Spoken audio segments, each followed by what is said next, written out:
Now, well, you've been around for a while, but I think it'd be fair to say you were a fence sitter, and only in the last sort of 3 years or so, God's really got your attention. The lights have gone on. Talk us through what changed, because you were here Sunday by Sunday, but the last 3 years. Well, I'd probably classic fence sitter in terms of I'd come to church, I'd listen.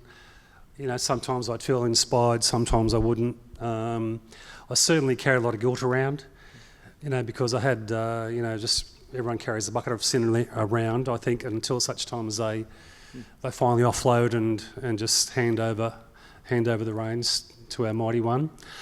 But there was, there were a couple of events about 3 years ago that happened, and I was, Dave Jensen was here, and Dave and I always sort of, because he's, I don't know, we just seemed to hit it off, and I was going to his growth group, and then something happened, and then I ended up in the ministry office with Dave. I mean, I've been with Ray before, and I don't know, something happened, and it's from that point onwards, I think myself and Dave sat in the office bawling our eyes out, because I just said, that's it, I'm done.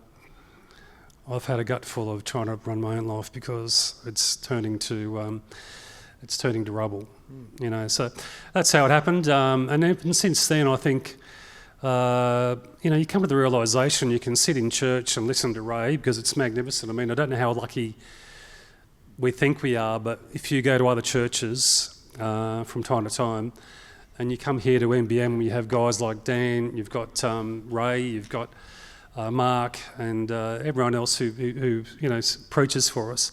We are absolutely blessed to have so many great speakers of the gospel.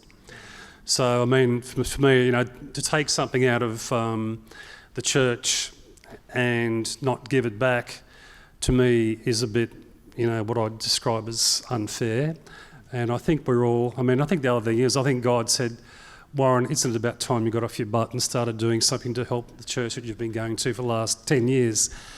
But I feel compelled and committed and energised to do things.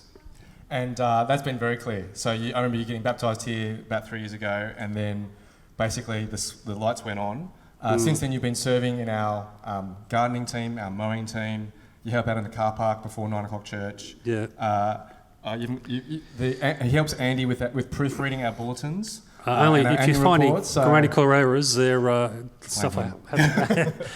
No, I'm also... It's a great service and encouragement to Andy. Yeah, it is, actually. I mean, I just enjoy doing things. I mean, if I'm just spending a bit of time in the car park, I'll say good day to people.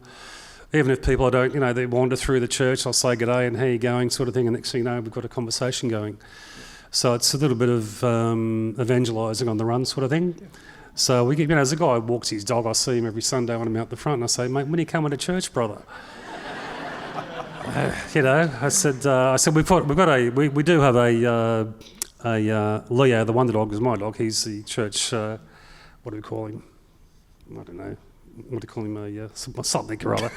He's our friend. But having said that, I mean, we still, just to talk to anybody. You have a bit of fun. I mean, I enjoy doing gardening because it's the before and after. If you're ever a public servant and you've been sitting on your backside for 35 years plus, it's just so wonderful to try to get outside into the open air and look at everything. Maybe not like on a day today. Today was definitely, I mean, you know what I'm saying though. I mean, it's just nice to, and you see guys like Frank over there who's always over here on a Monday, and his crew. Frank Materi. He's an inspiration to me, as was Alan Shepherd. I mean, he was... Absolutely. He was an absolute wonder. Servants of the Lord.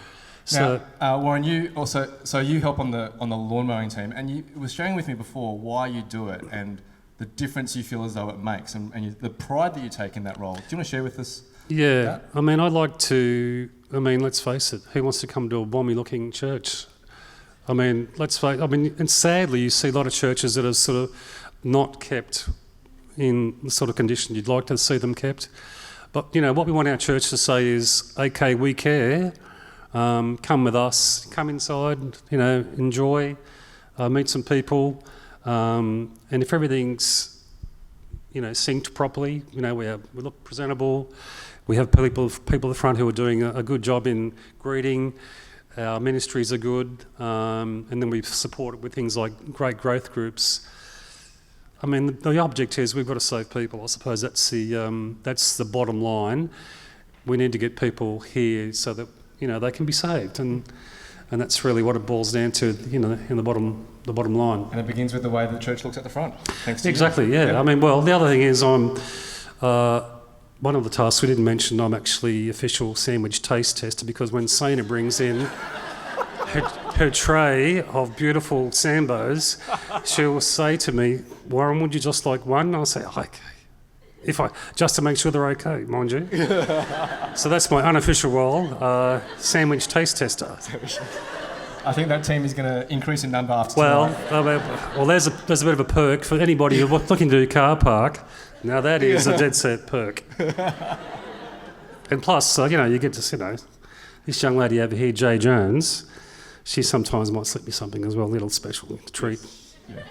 There's a beautiful story actually just on the lawns, and we'll finish with this one, is that the principal over at Rudy Hill Public School, their side of the street, their lawns were going out of control. And I think the story is that spoke to Ray and said, "Oh, who do you get to do your lawns?" And Ray says, "No, we have volunteers who give up their time to mow our lawns." And she was blown away that people would give up their time, do that for free, and mow our lawns and to make this building look presentable. And Warren, we are so thankful that you are one of those many volunteers who serve us during the week. That's okay. I feel it's, as I've been given a gift of eternal life, and hang on a second, mow a few lawns, gift of eternal life. It's a no-brainer, guys. If you're not serving, you should be.